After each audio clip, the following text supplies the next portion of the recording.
Welcome to Black Lives Been Matter, a press conference and conversation hosted by DaBaby.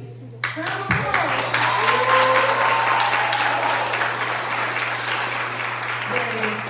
My name is Miss Jessica Jones. I'm the co-host of No Larry and Morning Madhouse on Power 98. Very, very excited to be out here with you all today. We have a room full of the community.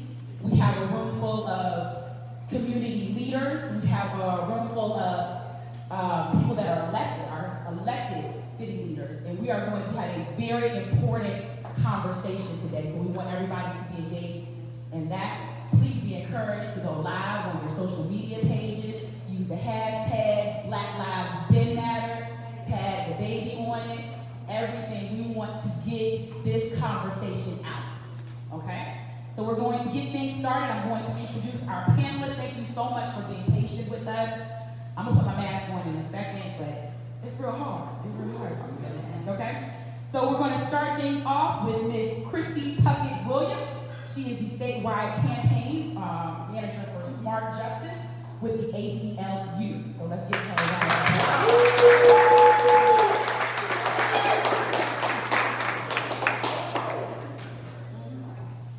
Next to her, we have the man, the myth, the legend, the Sheriff of Mecklenburg County, Sheriff Garry McFadden.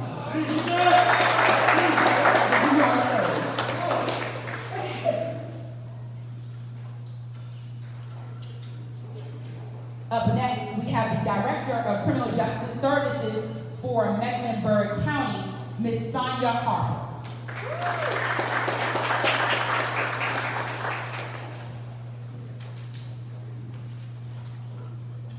Next, we have Chief District Court Judge Elizabeth Trosh.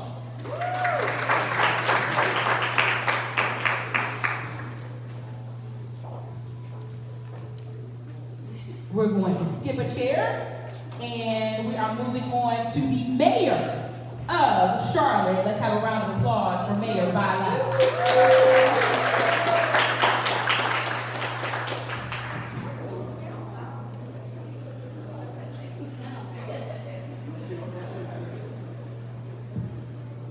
Up next, we have City Councilman Braxton Winston.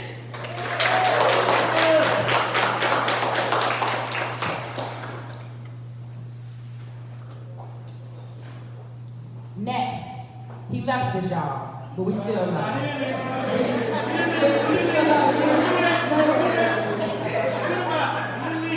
He is still very, very active in the Charlotte community, and we love him. Let's have a round of applause.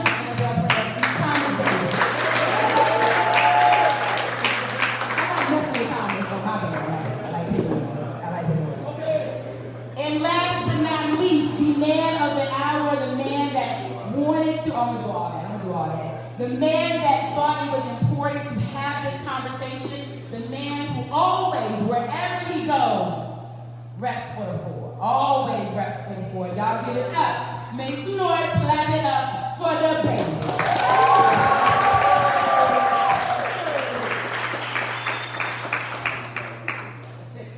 Let's have a round of applause for all of our panelists.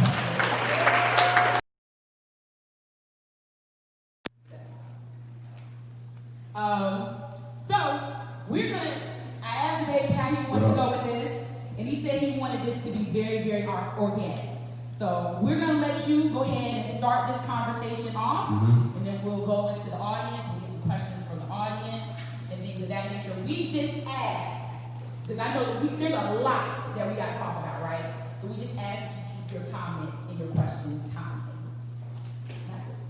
Let's go. I got the flow. You got the flow. Let's do it. First and foremost, I want to say I appreciate everybody for being here. I appreciate y'all time, y'all attention, all the media outlets, all these people down here, you know what I mean? All the community leaders, all the people of influence, you know what I mean?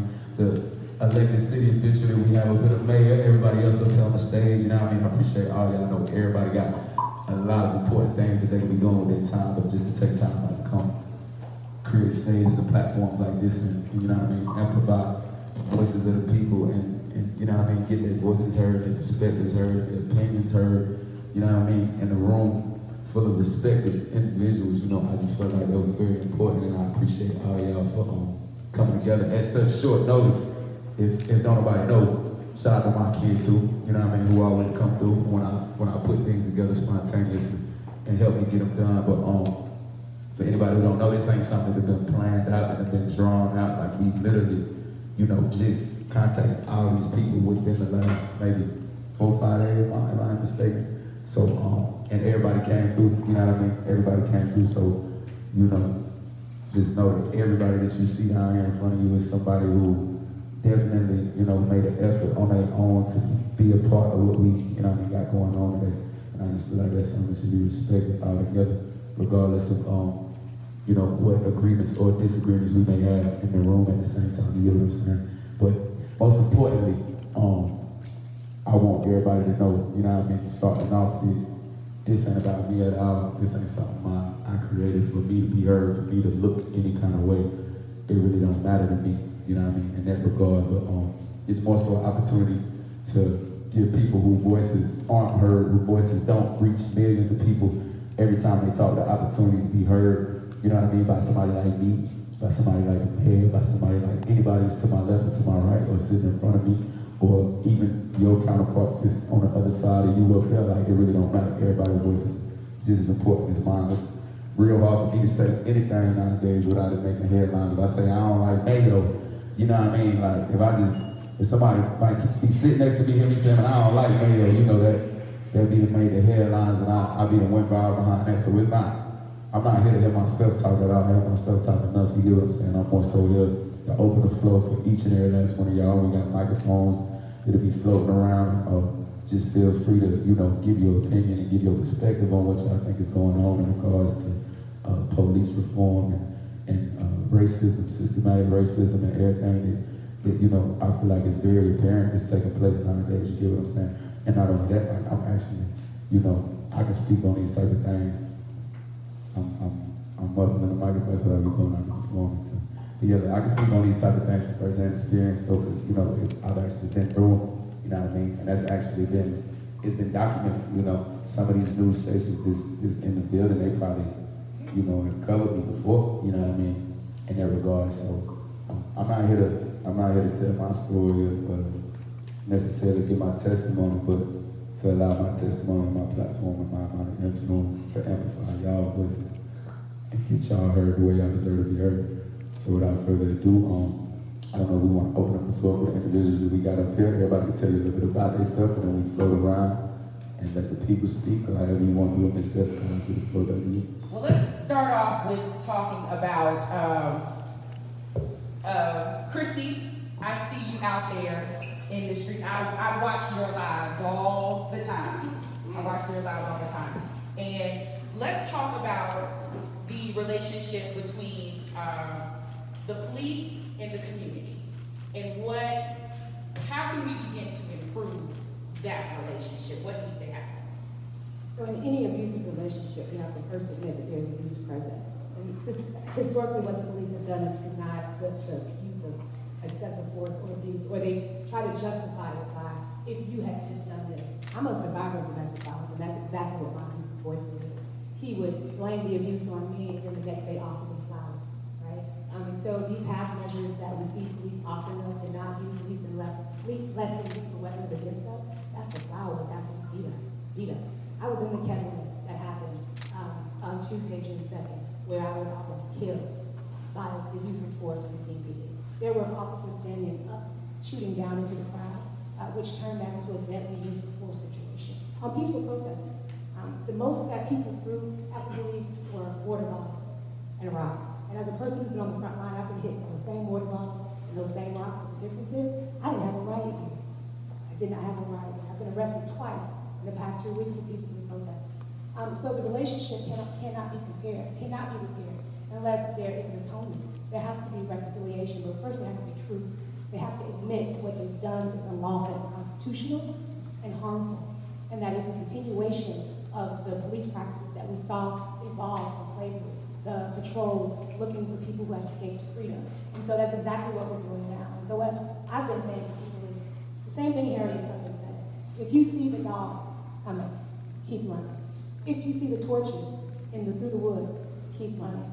If you hear them hollering after you, keep running. So that's why we march every single night here in Charlotte. That's why we protest every single night in Charlotte. Because we hear the guns, we see the torches, we hear the voices, but we're going to keep running until we get to liberation. Black people need to be able to exist in spaces without fear of the police, and that just doesn't happen. Anybody else on the panel want to talk about, ways to improve?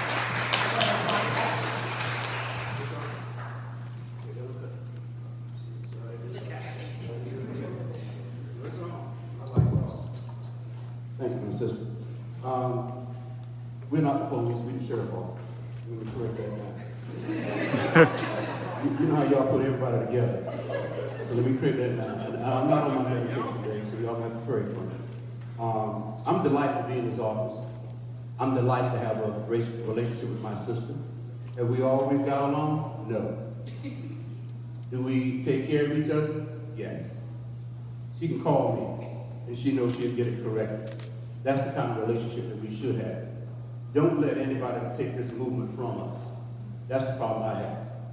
And I'll tell you, I'm thankful for Miss Jessica, I'm thankful for Serena, and I'm thankful for DaBaby. Because I made the call to Miss Jessica and said, if this young man comes to my city, my county, he's our people. The sheriff said that. Who knows me, I'm speaking truth. We need to come together. We were going to have this in front of the sheriff's office, but a big old sign says, here, Black Lives Matter. Because if you don't know this, here's what happened. I retired from CMPD 22 years as a homicide detective, 37 years. Now I'm the sheriff. I retired from CMPD, and I'm going to retire from sheriff, but I can never retire from being black. So when I ask people to hear this, don't come to me emotionally. Come to me with facts. I can hear your emotions. But when you talk about facts, like me and this sister talk about, when she said, Gary, I need a number, I said, you got it, Chris. Hey, Gary, won't let us see the building. I said, Chris, I'm going to handle it. And when she comes up to me, Gary, I'm checking. Chris, we got it. So the stuff you see yesterday was somebody's trying to take the movement out of your hands. I encourage my brothers and sisters to walk every day. I encourage my brothers and sisters to march every day. But don't be seasonal. See, some of y'all are going to be seasonal.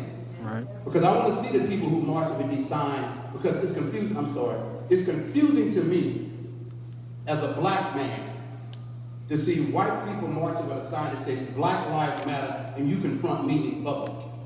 But it also confuses me when a young black man tells me his people died, his people was marched, his people died. Well, my uncle was hung in Aiken, South Carolina when I was 12 years old.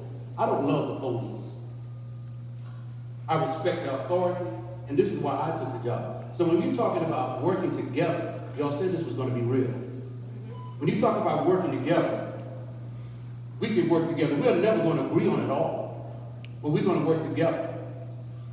And I put the sign in front of the Mecklenburg County Sheriff's Office that says, here, Black Lives Matter. And you know why? Because I was sitting with some brothers, and Brother Alvin right there, who's taking the target. I went and said, brother, I got a problem. I need to speak out. I don't have no fear. I'm not a prisoner of fear. And so I'm going to hang a sign in front of him. And I don't have nobody to do it. He said, brother, call this brother name, and we'll put it up, and it's up in the front. Because that's my stance. You can question me all you want. But where are you going to be in November, December when we're still fighting out here? That's the problem. Seasonal leaders. So where are we going to be? I know I'm going to catch flack, but guess what? Don't step to me, as I told my people, unless you got facts. Because if you want to have a real conversation, let's have a real conversation. You got people marching on Batesford Road and didn't even know what Batesford Road was. And I told y'all the 29th, so you want to ask me something? I told the news people the 29th that we have people trying to infiltrate this movement and take this movement. Because I sat in my car and I continue to play Pass Out Mad. You know what I'm mad about? I can't be at West Charlotte this year. But let's not talk about West Charlotte. Let's talk about RDKO. You let them go with the football thing. Sorry, Brother Thomas Davis, I know that. You let them go with the football thing. You heard about what they said about West Charlotte basketball. Now they got a rock out there. Well, Somebody else is over last with the principal, so y'all do take that. Thank you. Sheriff McFadden, I don't mean to interrupt, but you bring up Audrey Kell, you bring up the rock, and The young lady that was responsible for paying that rock and then going back and paying that rock is actually in here. And that is she kind of looking at me like, you're going to put me on the spot. But Kaden is a recent graduate of RGKL. And one of the things that she was also the student body president at RGKL. She is the winner of the receiver of the Moorhead Scholarship. Moorhead Scholarship. Which, by the way, from my understanding, that is something that you have to be nominated for by the school. The school did not nominate her. Shut up, Kate. She went and applied for that herself. And she got that. She got that. But one of the things that she said on her Instagram page was that, and that really stood out to me, was that we want to feel like we belong at RGKL and in this community. So I don't want to tell your story for you. I'd like for you to stand up and just sort of talk about that experience with the rock and also your experience being a African-American student at RGKL. Hi, my name is Kaden. Can you hear me? My name is Kaden, and she's absolutely right. When I was student body president, sometimes like I did have to represent a school that never would represent me. Represent me as a black student, as a black, strong student, academically, physically, I was on all the sports teams, all that. But the thing that really hurts me is like, how do I go back to school, or how do my students go back to school, my friends, my peers, being tear gassed? How do they have that and have that experience and tell the police officer in the school trying to protect them, going out that way? Being black in that school is not fun. It's not. Sometimes you feel uncomfortable. You feel like you can't move, you can't do exactly what you want to do. And that's how I felt. Even being sued by the president, that did not make me not black. It made someone not do whatever. And it was very, very hard for me to go there. But I did so much good for that school. But it was all student-led. I created a class because I knew that y'all need to hear about my history. Just because there's a core curriculum mine elected doesn't mean nothing. But after I leave, I'm graduated. Who's going to be there? Who's going to do that? We need leaders in that school. We need people to have these things, to create spaces for black students, not just have spaces like mine, not just electives, core curriculum spaces, for them to have these conversations, for them to realize this is this, and consequences. We need consequences for those things. For those things, for all these news outlets, that's only half of what actually happens there. That's just what gets out to y'all. But we need consequences for what happens there, and I 100% believe that we need someone to do that. And we need someone to be accountable for their actions, and for me to understand that that's not okay. And if you do that, we will do this. And something that Mr. McFadden said, it is not a moment, this is a movement, which I really, really liked. And I just think that we need better. We deserve better, 100%.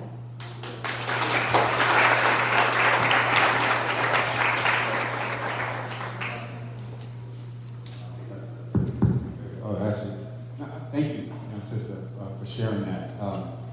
Your words really remind me of the situation I found myself in when I first came down here to Mecklenburg County as a student at Davidson College. When I got to Davidson, there were only 4 black males in the entire senior class. I'm from New York City. There was no other black student from really north of Washington, D.C. And I struggled. I struggled there. That on top of many different situations, kind of like this time, 9/11 happened the first week of class. My father's a New York City firefighter. There was nobody that I could turn to that understood who I was. I had to take time off. I was a football player. I lifted weights, and I went back to my room because I had nowhere to go. But it wasn't just the predominantly white institution that I was at, because I had gone to this boarding school, Phillips Academy in Andover, which was a very long legacy, built during the American Revolution. But it was the black folks that were there. It was the first time I was talking out and talking about the things that I saw around me, but it was my black constituents that told me to shut up. That, yeah, there are problems, but we're not supposed to talk about those things. We're not supposed to say those things. We term that here the Charlotte way, right? These things that you just have to learn to exist with. And I struggled. I took time off. I left. But I realized that, like you said, when you are part of the institution, if that institution is not bringing the type of work or the type of action or the type of words, when you do it, all of a sudden the institution is doing it, right? And you have the power to plant that seed and get those words to grow in that institution. And that's the work and the type of stance I take in the position that I'm in now. I can't speak for anybody else, but I think we talk about this all the time. We have to find ways to make our institutions look like and respond the way we want it to. You can change the inputs into the system, but that doesn't change the system unless you are intentionally and systematically applying pressure to the system. So I'm going to continue on that. Here you are, the generation that's going to lead this effort and continue to lead it. So thank you for what you're doing. Braxton, as another person that's part of culture, that when you're a black person, it's not that easy. So I went to the same experience. One, I was the first integrating class of Columbia, South Carolina. We all rode together. There were about 12 of us, had 2 cars. We all rode together.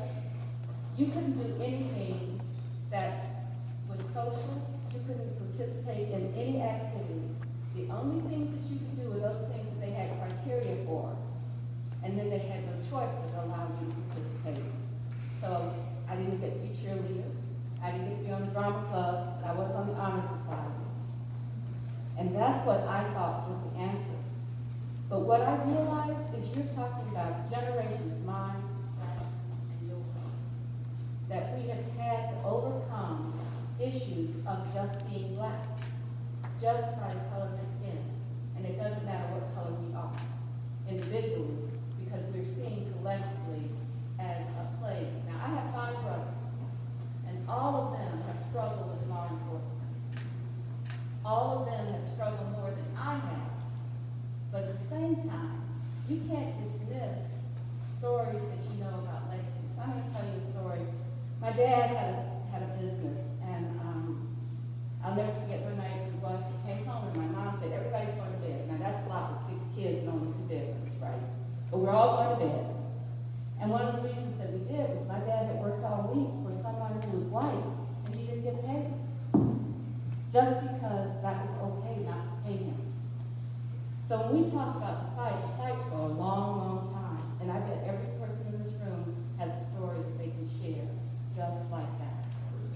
So what do we need to do? Because I know a lot of times we turn to government, but I want to say as mayor, this isn't just about policing. Because they can police you about your activities, but they can, more importantly, they can police you about your finances. They can police you about what you can do in your own life. And so we've got to deal with this not just as a policing issue. What about access to credit? 2 million African-American industries in this country. Less than 200,000 have a line of credit to operate their businesses.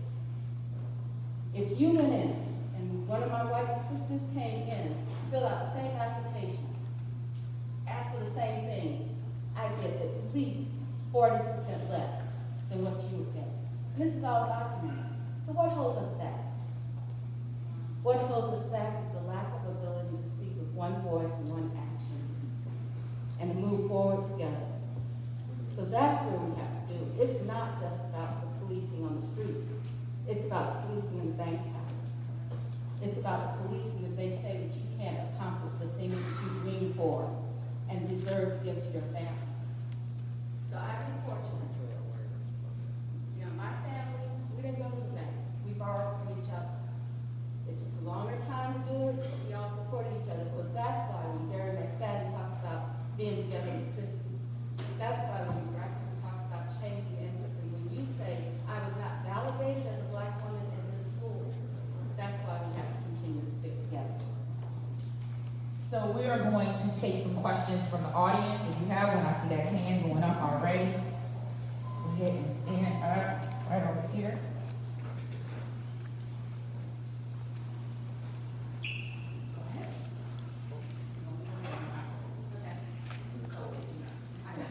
Good afternoon. My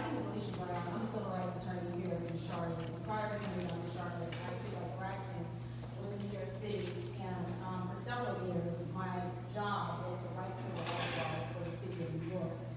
And because I was in that position, I know how important it is for us to pass civil rights, social justice, racial justice related local legislation.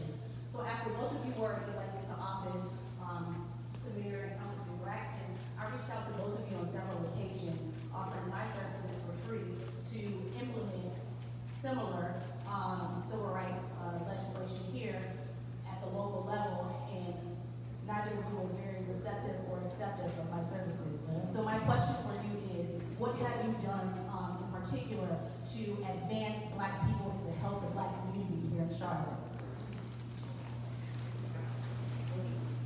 I think you and I might have spoken during the first campaign, actually on the phone a couple of times, or once or twice. Apologies for not being able to get back to you. There's definitely a bandwidth issue that goes on here.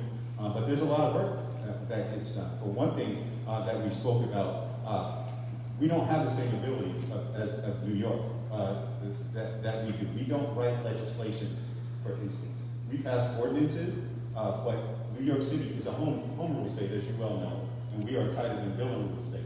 So as we spoke about on that first time, I was definitely wanting to figure out how do we, one of our main jobs is to advocate to the state, the General Assembly, for new laws and legislation that needs to be passed. But what we do here is deal a lot with the budget, we deal a lot with municipal services, and we deal a lot with things like land use and zoning that create the type of skeleton for the development of the city. That is why we have a segregated city, because of what city councils have done in the past.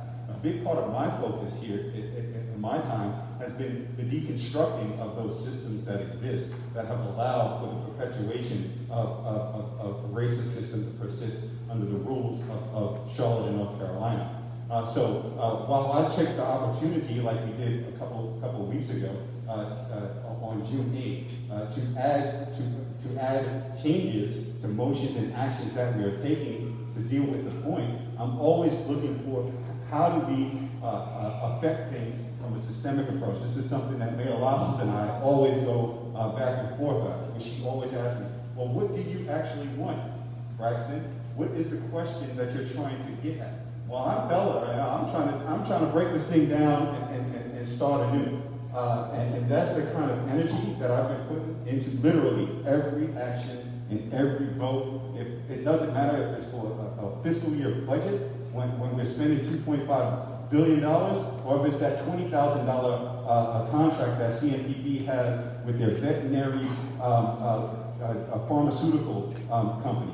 How do we tie that always to the work that we do around systemic change and changing the entire system? So that's what my approach has been over this past 2.5 years. So thank you for reaching out again, and I think Braxton did a great job of understanding and talking about how this place works. So when you say to me, well, what do you really want to do to change? Y'all have to get out and vote on November.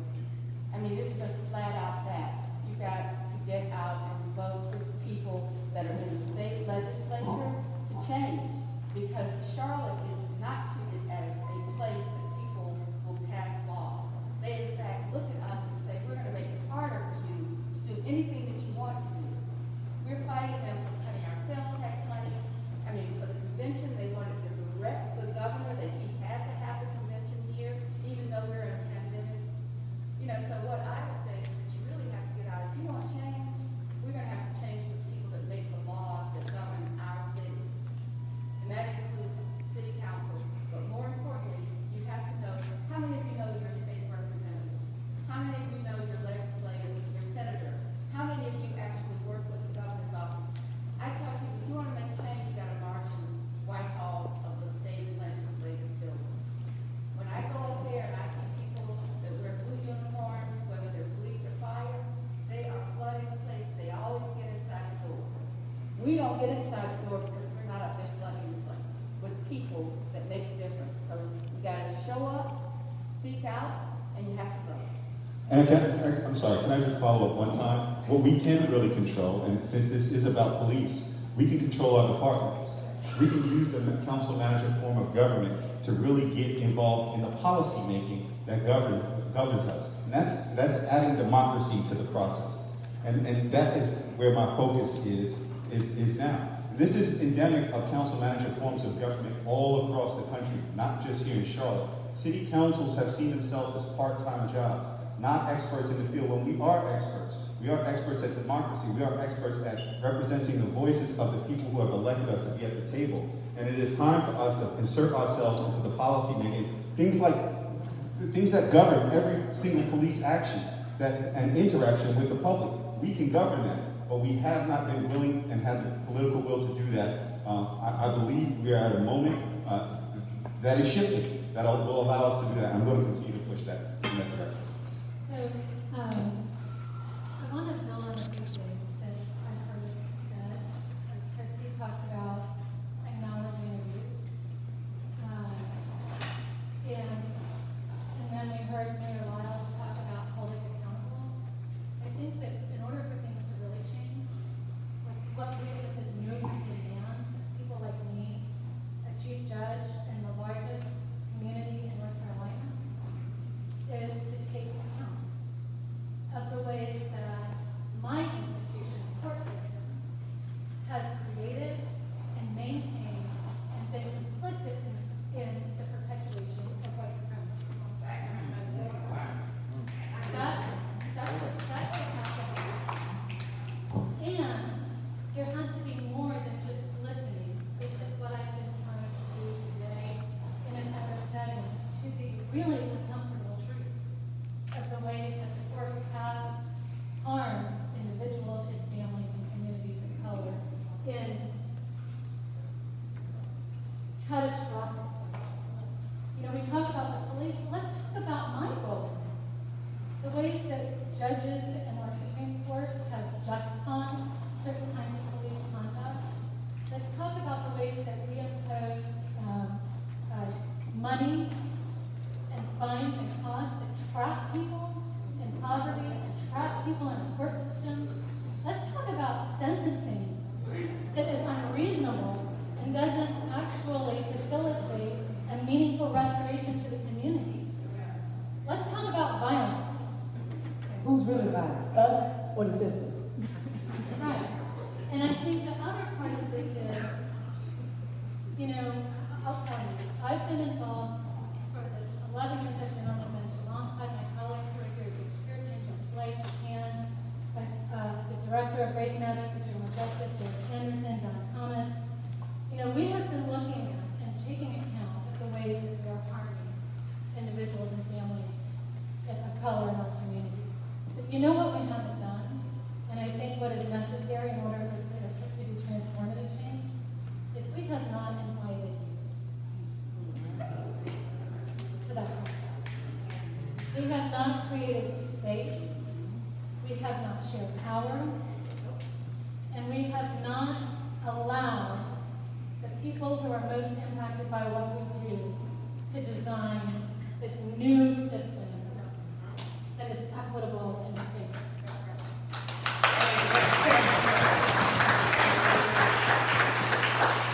So how do we get a seat at the table to start that conversation?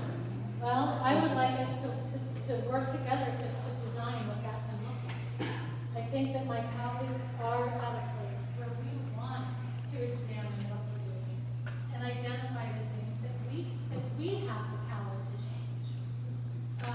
And to learn what we don't know about the capacity of our community to contribute and to catalyze that for the court system. So I think, you know, I would love to work with you to start putting together first situations where we can come into community spaces and frankly just listen. Not justify and defend and explain, but just listen. We don't want to be beaten to death either, Judge Josh. Y'all meet us to I know. death. And We sick of that. We sick of the meetings. We don't know how to listen, and we still get beat, still get kicked, still got still all that.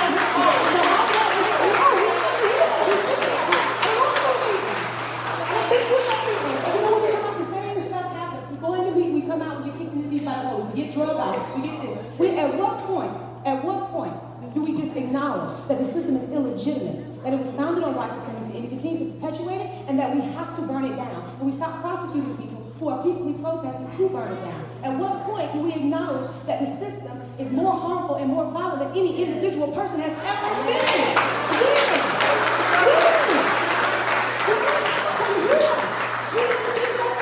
I've been out 11 years. I've been out 11 years. And I went back 3 weeks ago at the hands of the police because I was peacefully protesting right beside that man right there, Braxton Winston. I've been shot over 50 times by rubber bullets in the past 3 weeks. And you talk about a meeting? What we gonna meet about? I don't want to, what I want. There ain't no meeting. I agree. Make us to death since 2016. Make us to death. We done had task force, reports, plans, money, all of this stuff has happened. Leading on opportunity. And where we at? 2020, we right back here again. We sick of it. We are tired. We're beyond tired. And see, what's going to happen is y'all not going to be satisfied until you take one of us, we take one of yours. And then you're going to say, we violent, we wrong. No, at some point, it's going to come to an eye for an eye and a tooth for a tooth because we're tired. We are sick. There's more of us than there is of y'all.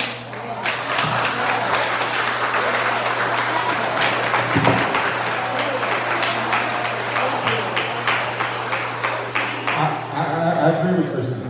I agree with Kristie. And I'm going to tell you who's not needing to do this work. It's us as elected officials. We meet like this. And we meet on Monday nights, and we go through our agenda, and we vote, and we get out there as soon as possible. We are not involved, like I said, we have not been involved in the policy-making approaches of our departments. We have not been taking control of the taxpayer dollars and deciding where that they can't do.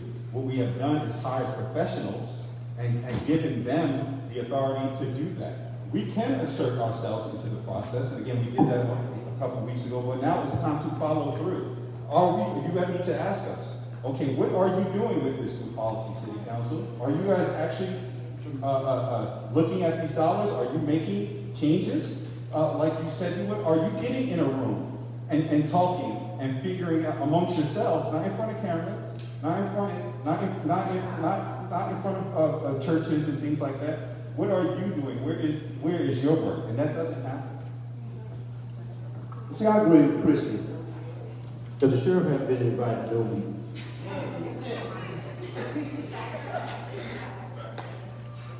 Sheriff has been invited to meetings. Curtis, the sheriff didn't have nothing to do with what's going on in the streets. I had something to do with it yesterday. But that's it. And I agree with that. That's just to hurt my heart. When she invited us to Black History Month at RDK. We were supposed to connect. We were supposed to support her. But COVID-19 didn't. Like Kristie said, and I have to agree with her. We can't, at some point, we want something from the meeting. When she said, when we went there, it was a beautiful day, it was a Black History Month, I'll never forget it, and we could see the pain on her face. And she asked me today, do you remember me? I said, yes. But we didn't have a chance to go back out there. And so when we have these meetings, and I agree with Kristie, and I know they're going to want to come to me with it, but you should know me how I speak, and I apologize. I ain't no sheriff. Y'all know why I am. We do meet.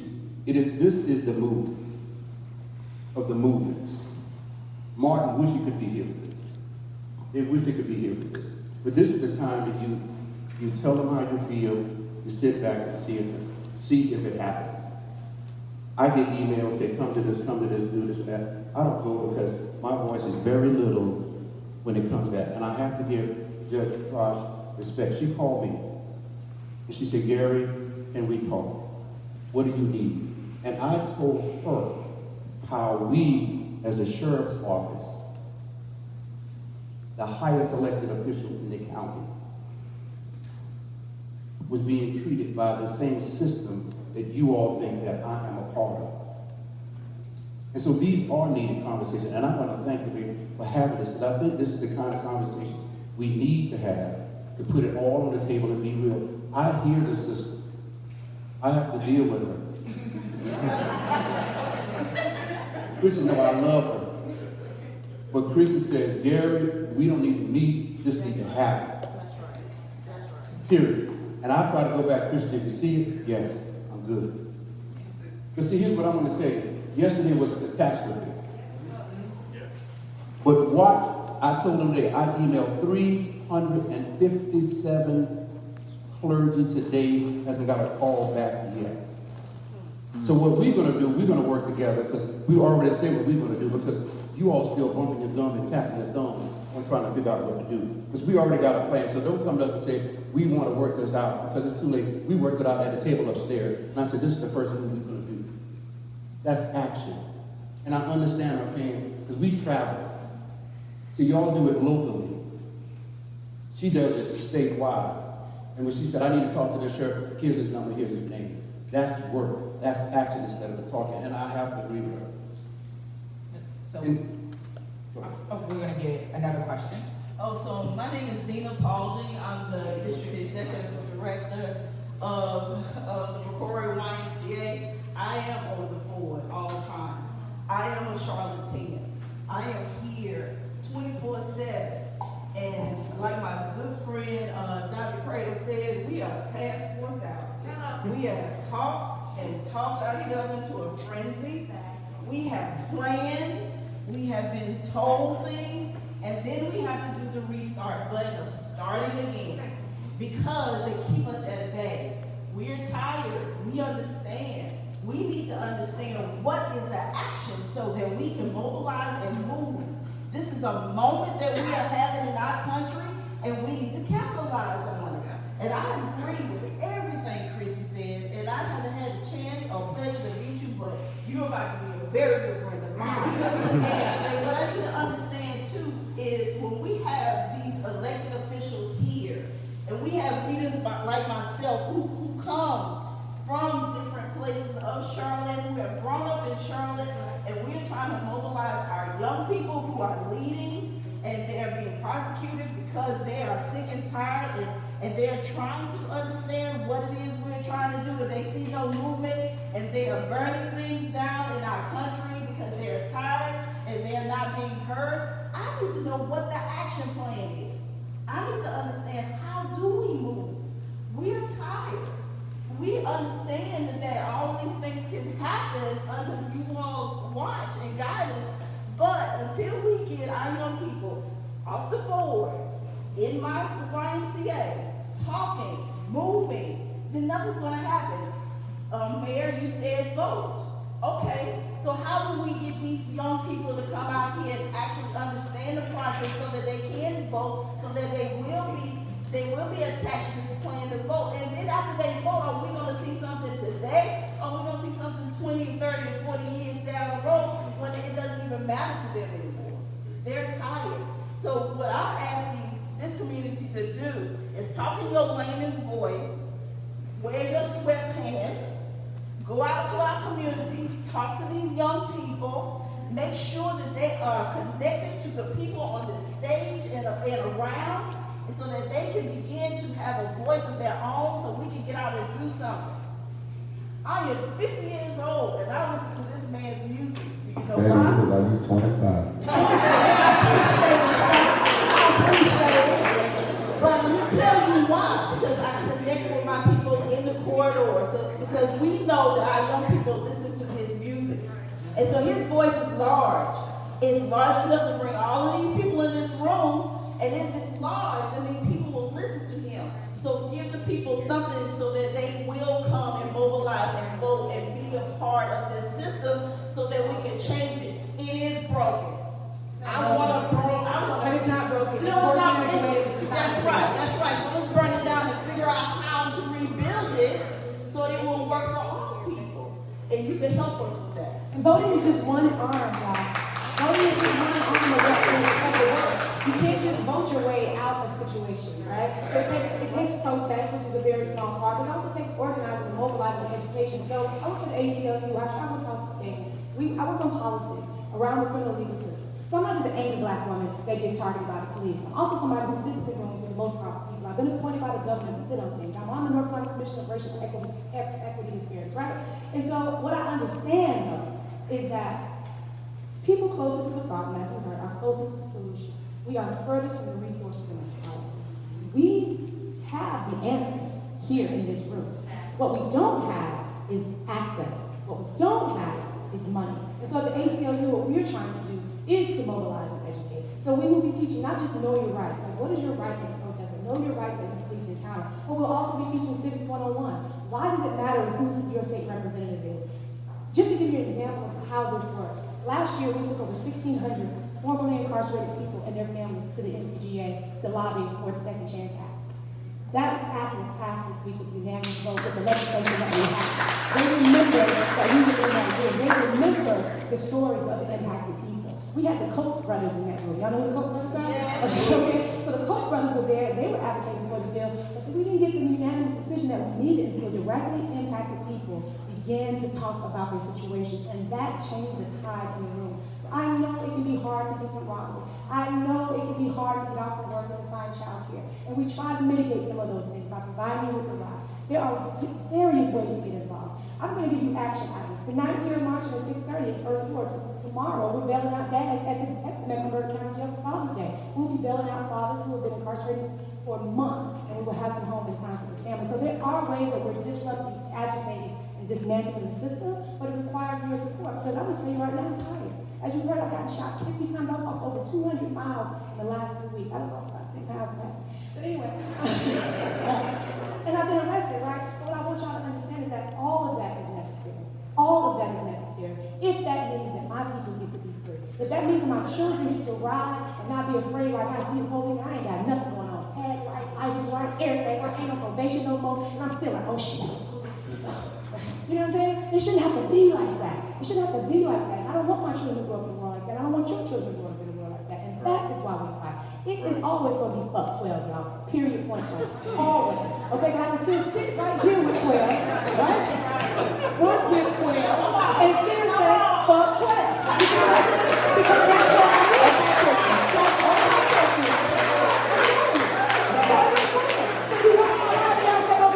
Okay, Kristie. All right, Kristie. We had a conversation about that, Kristie. One bit at a time now, Kristie. I'm just saying. And so, like, that doesn't mean that because I say that doesn't mean that I'm going to stop working. That doesn't mean I'm going to stop organizing. It means that he understands that it's not about the individual officer. It is about the nature of policing. Policing is not about protection. It is about controlling and surveilling. When we say defund the police, we're not just talking about their money. We're talking about reducing the scope of their power, the scope of their legitimacy in our community. We are building a new police station on Albemarle Road. I live off Albemarle Road. They got them on Central Avenue, West Boulevard, Batesville Road. Are there any on Providence Road? Are there any in South Charlotte? So there ain't no crime going on over there? So why they got all these substations on the black side and not nowhere near where black people is? When we wonder why black people are over police, criminalized for their poverty and their mental health and substance abuse issues. I was a crackhead. Y'all they arrested me, sent me to jails and prisons because I had a substance use disorder. There is a bad bill right now that is going to vote on Monday. Senate Bill 918 that seeks to take children from parents who are substance using instead of providing treatment and reunification. Like I kept my kids. Mike never lost custody of my kids. Was able to maintain a relationship with my children. It's so important that people like me be able to recover and have a relationship with our children. Can't do that if the legislature is trying to tear our families apart. Not just by the police, but at the hands of the civil legal system. Family court separates people, black people, every single day from their families. So there's so many issues that y'all don't know about that I try to tell you about in my life. That's why I ask you to tune in, not because I need the views, so that you can get the education, so that you can get that insider view, because you don't have to sit in that jail cell like I sat in that jail cell to get what I got. I'm going to freely give it to you. There ain't no friends only or paid fans only. You don't have to pay for that. It's free. Drink the water. Get the knowledge. They organize. That, and mobilize and engage. That is how we really be the change we want to see. Kristie, you speak about defunding. We're up here at the top now. You speak about defunding the police. Oh, I'm sorry, baby. You had something? Go ahead. I was telling you, it was up above. She looked. I'm up here. Hey, okay. You were speaking about defunding the police, and this gentleman right here, he actually has a question about that. Yes, I was wondering if the police patrol the bad neighborhoods for years and years, why they still bad neighborhoods? Exactly. That's a good question. And I didn't want to cut you off because I love the way you speak. But like, it ain't only about police reform. It's where they need to be reformed at. It's just like you got certain areas of the city where they ride around 3 people in one car, one of them in the back seat like they going to jail. Them areas like Bedford, North Charlotte, any of them type of areas. And then you got certain areas where they're not riding around at all. And not to mention the unmarked cars. We got police now in Camaros with drop tops. You get what I'm saying? It's certain types of cops is in these neighborhoods. Like it ain't peaches and cream. Like I got people making it seem like it ain't at all. I know me. Like I done made it out the city. I come back. I do a tour drive, a Christmas giveaway. I did it with Pine. I come later on to do a concert later on that night at the Bojangles Coliseum. And the second that I pull up and get out the car, I pull up with my daughter and everything, kids. And the second I pull up, get out the car, 20 cops come walking from around the corner with flashlights, shining it all in the car, walking around, looking at the back of every license plate that I pulled up at. That same night, somebody died and shot. That same night, somebody died. But it's just like, it's the way the police department chooses to utilize their resources to them. Why have 20 cops come try to find a reason to arrest somebody that's just coming to do their job when you got real deal things going on out here? You see what I'm saying? And that's where the disconnect started. Like, it's not no fictitious thing at all. Like the police, like, excuse my language, they don't like niggas. Like, it's just bottom line. Like that's how they go. Like it's no ifs, ands, or buts about it. You know what I mean? I can have my seatbelt on. I can tags can be good. If I pull up beside you, they see me in the car. Now they want to do a U-turn. Now you know what I mean? You curious. You know what I'm saying? They go to movies. They smell marijuana. Majority of the time, it don't even be no marijuana, but you can't smell marijuana. You in there, your window up. I got AC, bro. You get what I'm saying? A lot of people do, you know what I mean? And just, it's just it's science, you get what I'm saying? If your car moving and their car moving, like, nah, the real science with that is, if you see somebody black, you ought to be curious that they're doing something wrong, and that's the way the police, like, that's how they train, like, that's how they mind set up, like, that's just what's going on. So it gotta be actually put in place to, like, the vote and all that, like, don't get me wrong, like, and I'm gonna do more this time around. Like, I'm gonna use my platform, I'm gonna use my influence, my voice to try to get. I need to be educated on voting, but like it's what it is though. Like to speak for these kinds of people, not the people who are out here. You know what I mean?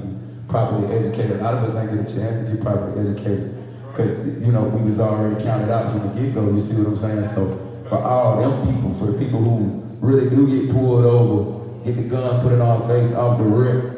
You know what I mean? Get yelled at, we make any wrong move. You know what I mean? It go down for them people. You know what I mean? The people who have really been arrested for these type of things, the people who have really, because they had a public defender, you know what I mean, had to go up the road to prison. You know what I mean? I didn't been there. I didn't have the money to pay for a lawyer and see somebody else get arrested for the same thing. I see my kids getting thrown out the window. I see somebody else go to prison. You get what I'm saying? Like, so I'm speaking for them kind of people, like the vote and all that stuff, that's long term, something gotta be put in place, like there gotta be accountability first, you get what I'm saying? Like something got to happen the same way there's consequences for anything that anybody else do on the outside, and there gotta be consequences to the police. And that's, in turn what the world is seeing right now. You see consequences, like they fed up, you know what I mean? Not for 3 months, every time somebody died. You know what I mean? And then move on, now it gotta be real deal consequences, And it gotta be checks and balances put in place. They gotta wear a body camera.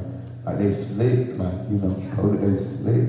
I see them. I see when they turn it off. I see when they, you know what I mean? Like I done been there, done that. You know what I mean? I done been there, done it. They know how to play y'all. Like they know how to play y'all, you know what I mean? When they come sit up, you as the judge, right? When they come sit in that courtroom, you be sitting up there in front of the courtroom like, nah, that ain't how they ride around. That's not how they ride around. And I don't even be seeing the same people. I be sitting back there like, oh boy, like the boy, they're not the same people, you know what I mean? And y'all gotta understand that when y'all up there in the position that y'all in the courtrooms, because it's too one-sided. You believe everything they say when that's really that's the criminal, that's the bad guy. You get what I'm saying? That's the bad guy. You ain't supposed to be able to go through your phone. You know what the police do now? They pull you over, you got your cell phone? Excuse me. And they unlock it. You get what I'm saying? Like it's too many, they break too many laws, you know what I mean? They break too many laws, they do too many things the wrong way. And it takes for another life to get lost before we even begin to have conversations on how to fix these things and hold them accountable. So, like, you know, in these other cities where they're really burning stuff down, where they're really, you know what I mean, tearing stuff up, you seeing legislation get passed immediately. Like, you seeing they already put laws in place for now. If the cop do this the wrong way, that's considered a crime. That's the type of stuff we need to go on. We don't need to wait till November. I promise you, somebody get pulled over on the floor right now because there's 2 black people in the car. Somebody get pulled over here because it's happening right now as we speak. Cops, they're not worried about that because they know that y'all system protect them. So they're really not tripping. They know it's your word against mine at the end of the day, and they know the judge don't listen to my word, you know what I mean? So that's where it got started. We need these judges to hold these cops accountable. And some judges do. I done had a few with them, you know what I mean? Like situations that worked out in my favor, but a lot of them don't. That's the way it's working out for anybody who's familiar with it, they can vouch. It's all about what courtroom you end up in. That's how you know whether or not if you're trying to go to prison or if you're gonna, you know, if you're gonna shake a body there. It's about that court. Even the lawyers know. The paid attorneys, they know. They base it off the judge. Okay, I got this. Okay, now you're gonna be good. You know what I mean? Woo, come in, pull your pants up. Yes, ma'am. No, ma'am. Yes, sir. No, sir. You know what I mean? Boom, boom, boom. Get a search judge. Hey, look. Well, you may want to. Hey, you may want to think about this. Hey, we may want to think about this plea or something. You know what I mean? Like that's the way it works, you know. And they know that the courtroom's got their back, but at the end of the day, nobody got our back at all. You know what I mean? So with the odds that's against us, like along with, you know, the way they continue to let their system thrive, like it's gonna be an ongoing battle until they do turn into, you know, eye for eye. Until they do, you know what I mean? Until they do that, like it's gonna eventually. I hate to see it happen, but that's what it's gonna turn into because that's what y'all forcing to happen. If I can just sort of jump in and talk a little bit about some of the conversations that are happening. You know, I can tell you, you know, from my perspective, I've worked in criminal justice now for over 20 years, and there are a lot of folks that work in the system, particularly those of us who are people of color, that you know are often conflicted. We work in these systems, we recognize and see what's happening, but we also work in spaces sometimes where there are good things that are happening. But one of the things is that, you know, that's happening in Mecklenburg County is, you know, we recognize that yes, there are a lot of things that are very wrong with the system. There are things that are wrong just, you know, with the policy, with the practice, but we also have bad actors in the system also. And, you know, for a lot of us who are, you know, in this work, and I would say, you know, the work that, you know, my team would do with the county, there are a lot of things that we provide for folks that are justice involved. So we're working with those folks that are coming out of prison. We're working for those, you know, with folks that have substance abuse issues and that are on probation, on parole, and we're providing, you know, services, you know, substance abuse, mental health. We're providing housing. We're helping people get connected with jobs. And the one thing, you know, that I know my team and I struggle with a lot of times is that it makes absolutely no sense that you have to come in contact with the criminal justice system before you can get any of that. Yeah, and so, you know, there's a lot of work that's happening to be able to try to, you know, to address those things. Also recognizing, though, that we're working within a system that took centuries to get us here. But one of the things that we're trying to do, and we, you know, when I say we, you know, the county, we've been convening the criminal justice partners, the leadership, to have conversations about these things. And one of the things, you know, my team and I do, I mean, we're also, you know, we have a research team, and so we're looking at, you know, the data, the numbers. I had somebody ask me one day, do you have, you know, data on the disparities in the criminal justice system in Mecklenburg County? And I said, well, certainly we do. But I don't need to run a data set to tell you that. I'm like, you can come and see who walks in the doors of our office every day. You can come and see who comes through the courtroom every day. You can see who's sitting in the jail every day. I mean, the disparities are there, they're in your face. But when we, you know, tied to that is also the policy and the practice and the things that happen in criminal justice. And so those are the things that we've been really working towards, you know, to try to have more conversation about. And these are incredibly uncomfortable conversations to have with people, and particularly when those folks are sometimes elected folks, folks that have been, you know, working in the system for a long time.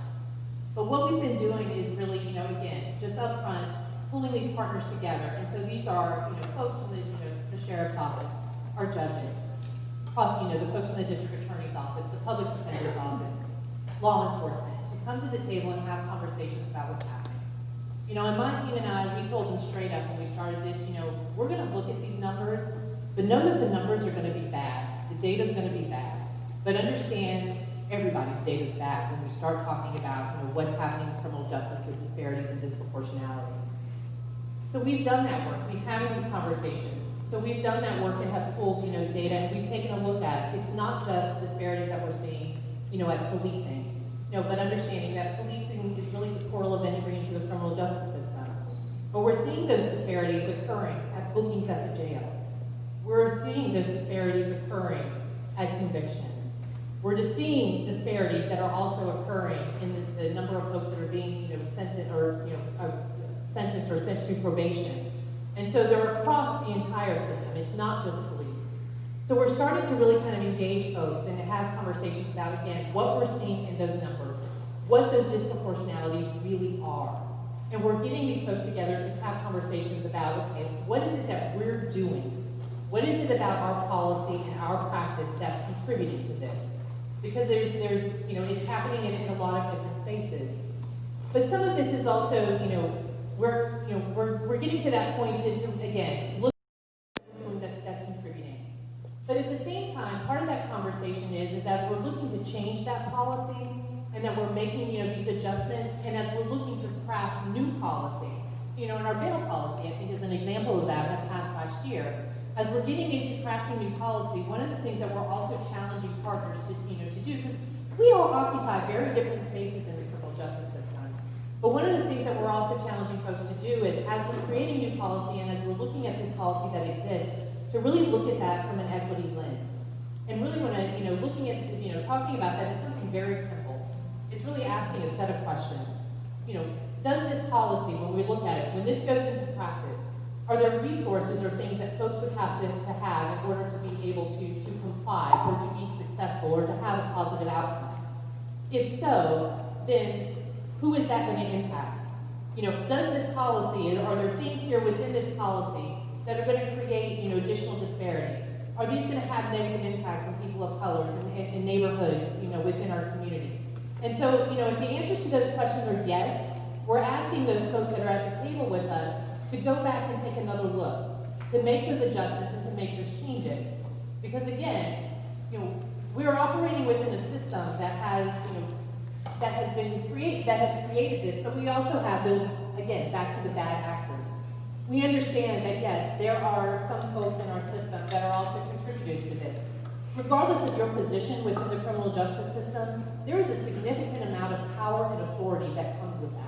So that's whether if you're a police or if you're an attorney, or even a case manager who's working with someone there, at the field level.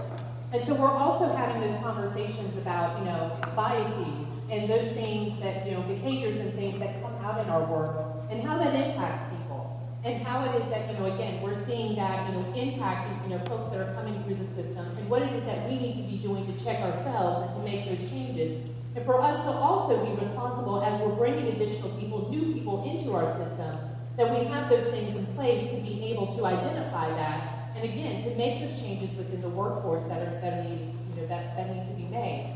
And so, these are some, definitely, everything about this are very difficult and challenging conversations, but these are also very challenging conversations to have, with leaders at the table when we're talking about systemic change.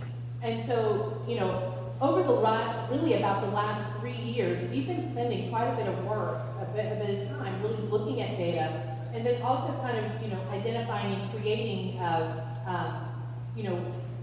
trainings and curriculum to be able to start those conversations, or be have it available as tools for those of us within the system to help us, have those conversations about identifying, those biases and those things that play out in the work. But at the same time, how that also applies to the policy that we have in place and the things that we need to change in the new policy that we're moving forward with. I want to get back to the brother's question upstairs, because this is sort of the nuance that gets very frustrating. When me and Kristie were in handcuffs on Vegas Ford Road for about an hour and a half, one of the things that she said that her counselor told her, you know, the definition of insanity is doing the same thing over and over again, expecting different results. So why we keep doing it? We are insane. As a government, the way we respond to community safety, we are insane, right? So who has the power to change those things? As it was said, you get these results from only being in the criminal justice system, right? Now, I've worked every concert, from DaBaby to Kids Bop to Yanni to WWE, and then you smell weed everywhere. And I was actually surprised that you didn't smell as much weed at DaBaby's concert than I did at Kids Bop, you know? But the system works the way the system works the way it is, because they knew that he was in town, they had it out for him, so they moved on him. When it comes down to it, we can offer these services without entering into the criminal justice system. When it comes down to it, we pay for 2,000 police officers, and we know that a majority, about 80 to 90% of the calls that they go to every year have no suspicion of any criminal activity. They are about social services. They are about mental health services. So when we talk about defunding the police, maybe we shouldn't be hiring 2,000 police officers. Maybe we should hire 1,000 police officers, and we hire social workers, and we hire mental health and trauma informed specialists. Because by law, we do have to answer those 911 calls, but we have been lazy and said we are going to use the system to respond to it from a criminal justice perspective. So how do you do that? It's not marching. It's not. It's 6 votes in a room, changing the words on pieces of paper and changing the columns where the numbers go. So don't get it twisted. Don't get it twisted. This stuff could change tomorrow, and it is not that difficult. We do not need to tweak the system to make it work so that we can identify certain things once people get in. We can change the system. We have not had the political will to do that in front of you as elected. I want to jump on what my friend Braxton has said about this. Because defund the police is not just reducing the scope and power of police. It's about recognizing that the communities that are overly policed were intentionally disinvested in, intentionally socially and economically isolated, and intentionally oppressed to create conditions of poverty and to create conditions that police are now stepping in a vacuum to respond because the social workers aren't there, the mental health clinicians aren't there, the schools are not designed to create the community and the supports that children and families need. And so who calls? When I'm having a crisis with my adult son suffering from mental illness, who can I call at 2 o'clock in the morning that's going to come? When I'm in the middle of a violent episode with my partner who I love, but I'm in crisis in this moment, who's going to come? Because if the social worker's going to come, I'm not taking it easy, right? Hello. And the mental health people, they're not coming. They're not coming to my neighborhood, to my house at 2 o'clock in the morning. So the police have stepped into a vacuum that we have created. We did that. And to Braxton's point, we have an opportunity in this moment to say, you know what? Maybe it's for Hidden Valley. You let our neighborhood want a name. What is needed here that doesn't exist, that allows you and empowers you to have a safe community where everybody can feel safe and have well and be healthy? We have an opportunity to do that. And to your point, you're right. Like, we've been investing in police, giving them tanks and riot gear and all kinds of stuff. And it's no better. Leave her alone. Let her go. She is in. Oh, I'm sorry. But we've been giving them all of this military gear and militarized things to go in and fight a war on crime that frankly we created. By disinvesting in communities of color, criminalizing blackness,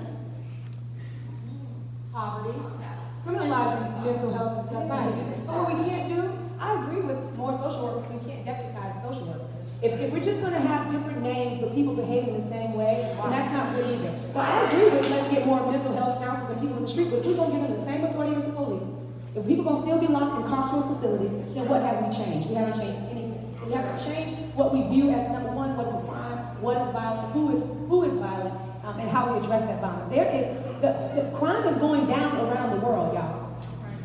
We are the most crime-ridden nation and also the nation that incarcerates more people. If jails and prisons were a deterrent, wouldn't they be empty?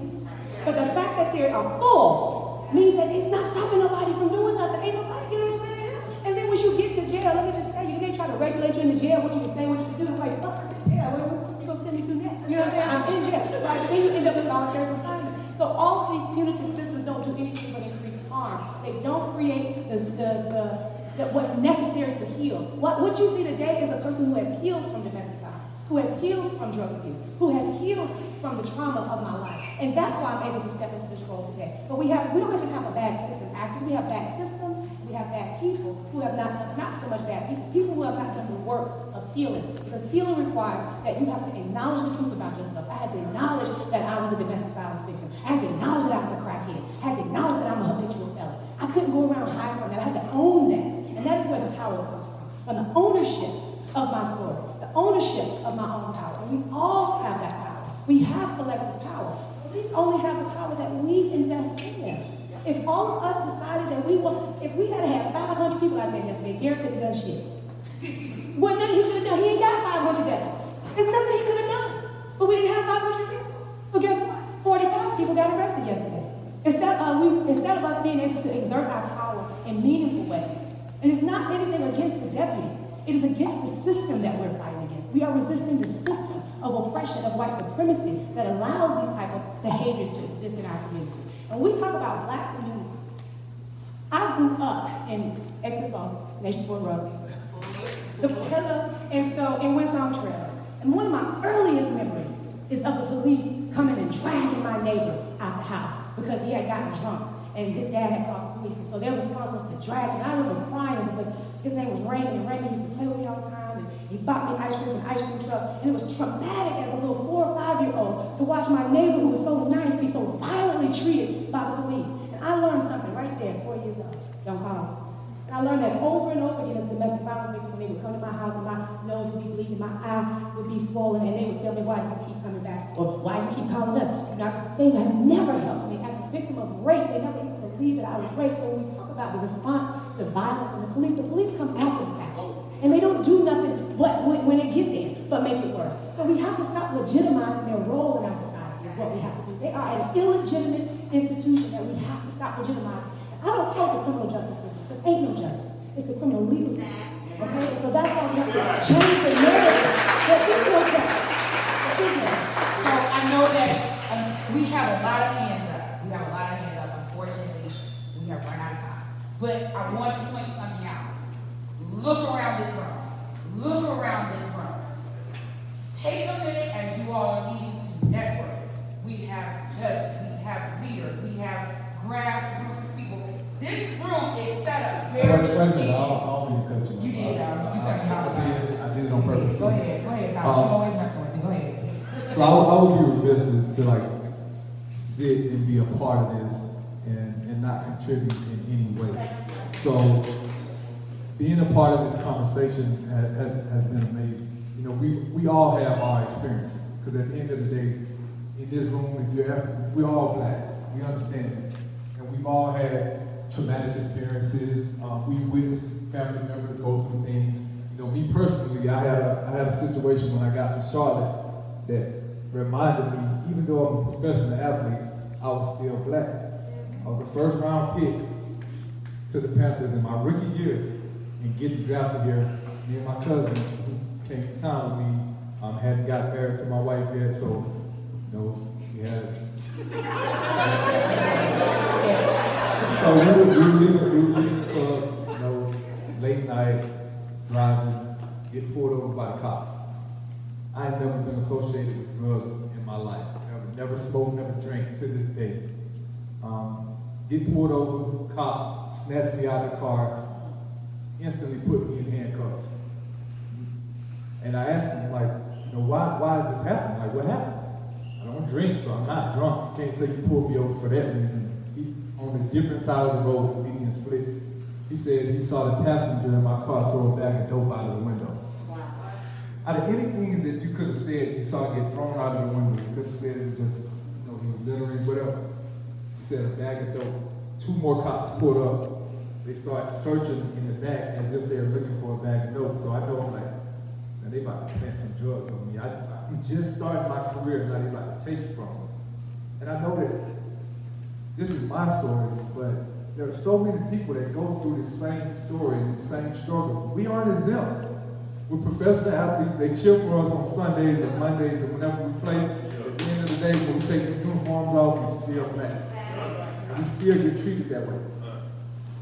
So for me, since that day, going through that experience, I've been about action. I've been about doing things in this community to help improve the lives of the kids that grew up or growing up like I grew up. In a single parent household, watching my mom struggle and all of that. And Larry is on my board. My wife is the executive director. And since 2008, like right after that, a couple years after that event happened, we've been about driving. Hey, let's do something to impact these kids and make their lives better so they don't have to experience some of these things. I know that that's not going to change it, that's not going to stop it, but do something. Be a part of the solution has always been my message. And sitting here right now and listening to everybody speak, listening to Sheriff McFadden, listening to Kristie, listening to her story, I feel like I've been called to take action again.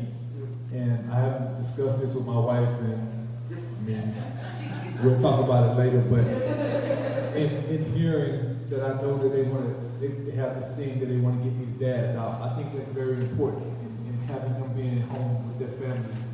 From a bail standpoint,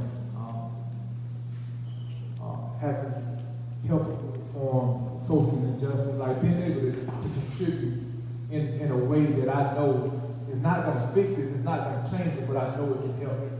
So I'm pledging $100,000 to help with their cause.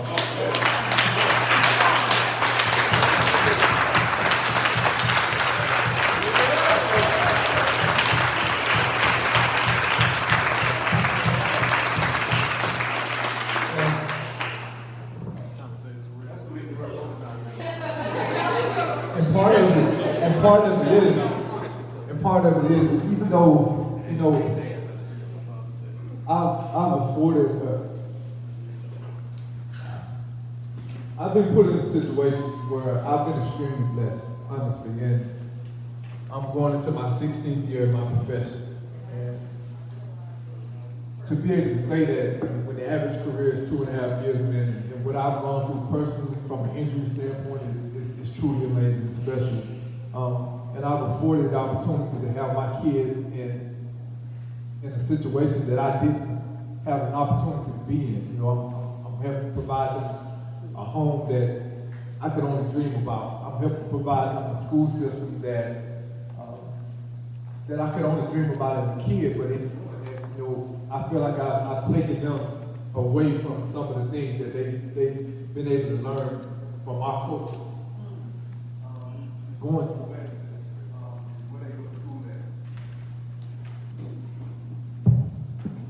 in doing that, when we watch things on TV like the George Floyd situation or the Tamir rights, like all of the things that constantly happen to our people, and trying to explain and have these conversations with your kids, man, it's hard. It's tough. And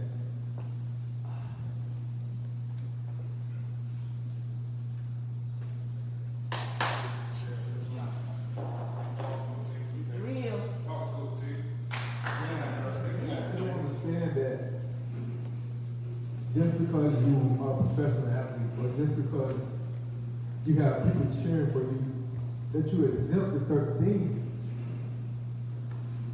So that's why I feel like it's important for me to be able to take action, for me to be able to help in any way that I can. And I know from a financial standpoint, I can do it. I can help out. And I'm going to do it. And I tell anybody that can to give, to help. We're going to keep sitting here, we're going to keep fighting this fight, man. It's not about just sitting back and listening and just hearing things. It's about taking action. And that's what I decided we're going to do today.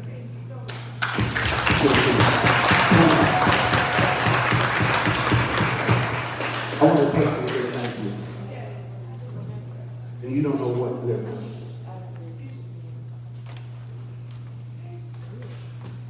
We sit here today at the University of Christian, and I'm going to tell you. But see, y'all don't know how we work. I love the system. We fight all the time, but it's a beautiful time. She did walk 200 miles, because I know that she bought the shoes this week. But imagine sitting at the table today, and she says, Gary, I'm gonna get these people outside. But what about this dude, we have $1,000 and we can't get out? What are we gonna do about him? $1,500. So this is why she's emotional. I'm gonna tell her, I said, Chris, I don't know what we're gonna do. We're gonna work this out. But she said, Gary, I got this guy, and I wanna get him out, but we don't have $1,500.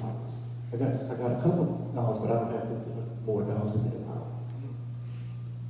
So I want to say thank you, because you have no idea how that makes us feel, because we know what we fight for every day, no matter what they see. Because we holler, we cry, we bust, we struggle when nobody else is struggling, because that's the love that we have for each other. But when you said that, she looked at me, and we instantly said, okay, we really got work to do, because there are the men and the kings, and nobody's ever said, these are kings at my facility. They're never called tenants, they call my residents, my queens, and if you think you want to debate them, try them, because we got it. But what you do, I want a person to thank you and you today, because you have no idea. These are the struggles that we have on the phone tonight. These are the struggles, and I put it out. This is the struggle that I told Serenity, I'm sorry, and I don't know if I want to come in tomorrow, because the struggle that we go through every day personally, because you all are going to be able to leave here today, and you're going to choose to fight. We have to fight. You all choose to fight whether you want to get in this fight or be a part of a program or part of a grassroots organization. But we don't have a choice, because we hear their voices every day. We deal with them every day. So this is why I support being emotional, because we're trying to come up with $1,500. Because we got one more brother that we need to get home. And this for us, you've blessed us, and you have blessed us too, brother. And I just want to say thank you. Yeah, get your pride.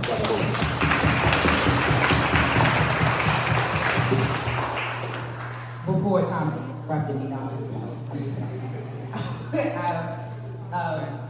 I just wanted to say thank you, Thomas. Let me just say this. When it comes down to it, and the community has a need, man,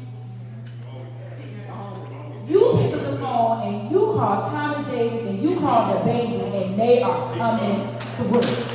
They are coming through. And I say all the time, you know, they'll post things about you, baby, and I'm like, but y'all missing the true person that he really is, man. And that's just not right. That's just not fair. And I know you're so humble to it. You're like, man, you'll do stuff, you're like, I don't know, nobody knows about it or whatever. But when it comes down to the needs in this community, you all have never not answered the phone and never said no, and we really, really appreciate that. Thank you so much.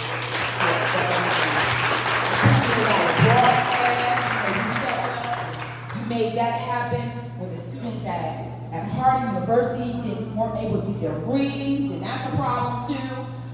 Thomas, you stepped up. I mean, it's just feeding our essential workers. Baby, you've done that, man. It's amazing the work that you all do in our community. It's amazing the work that the Power 98 do in our community. Don't get me the credit for popping up 3-4 times that I'm out here year round. Don't put me next to Thomas Davis. And I was gonna cut you off and say that, like, I don't know how well anybody in this room know Thomas Davis or these great people of Power 98, but these people who really out here every single day. You know what I'm saying? Like he really do this. I was probably rapping for like a year. The first year he invited me out. He got a nonprofit called the Thomas Davis Foundation. You know what I'm saying? But he's been in these schools, he's been having these kids come and you know what I mean, just influence them and inspire them, you know, and I'm inspired by people like that. He even still look out for me, you know. I'm getting a little money. He'll let me have his flow seats to the Hornets game. You know what I mean? Let me come out there and see something different. You know what I mean? When I'm at home, because I'm really, and that's part of the reason why we here. Like, we scared to come enjoy ourselves when we come to Charlotte. We scared to go out and enjoy ourselves. We don't go to jail. I know that anytime I got a show in Charlotte, I'm going to jail. It happens every single time. And I didn't even recognize you till I caught you with your mask on a second ago. She'd have been on the other end of that stand with me. Yeah, she had one of my little court cases, and they got dismissed. Thank you. But yeah, I ain't come back on the mic to talk your head off. I just wanted to give a second round of applause to people like Thomas Davis and cut them off while they was praising me and get them the praise that they deserve too, because they really, really out here, you know what I mean? Really, really out here. So, unfortunately, like I said, we're going to have to wrap things up. There's no way that we can discuss this whole thing in one day. But like I was saying, this room was set up strategically. There are a lot of people in this room. We're talking about judges, attorneys, community leaders, YMCA, media. They are here. Kristie talked about that action. Go network with somebody, talk to somebody, develop a plan, and let's start putting this action to work. It's more than just running and saying, hey, what are you doing? Let's start putting this action, and let's get some action steps to start putting this to work. I want to say shout out to Kaden. You know, I think Kaden is the youngest person in this room. Shout out to Righteous. Righteous is right behind her. Righteous is a sophomore at UNC. He started his own foundation called Bags for Bagless, where he goes out and he gives bags of food to the homeless in our community. He started that as a sophomore. Was it a sophomore? A sophomore at Philadelphia. So I mean, and he's just doing phenomenal things. So shout out to him. And still, he, Epic Times, which is one of the only, one of two black-owned businesses in the epicenter, was looted during the protest. And Righteous put forth an effort to raise $15,000 for that store, and he actually reached that goal. That was Righteous. You got some people out here, and you may not know the work that they're doing, but they're in this room right now, and you can get to know them. You can have a minute to network with them. And then we have all of our panelists, the names of them. I want to say thank you to our panelists, because like Baby said, this was something that Baby said he wanted to do, and it came together in a matter of days. So thank you so much for being so willing to take your time to do this for us. And I'm going to let the man of the hour go ahead and end this thing out. I want to end this by extending the offer to try to put something together routinely like this, where we can bring, blank notebook paper and pens and clipboards and try to move forward. The people who do need the education, we're moving forward with some of these things, you know what I'm saying? Like they don't even know where to start, besides social media or something like that. We can do this same time next week, and I think I already got somewhere to be, and I done double book myself, but I ain't tripping, you know what I mean? I ain't tripping, I ain't tripping. I feel like conversations like this and just creating rooms like this, it get things off to a great start. It really expedite results, and I'm more than willing to use my platform and my influence to help put these type of things together. I'm with it. Thank you very much. Let's have a round of applause for all of our panelists. And we'll let you all exit this way.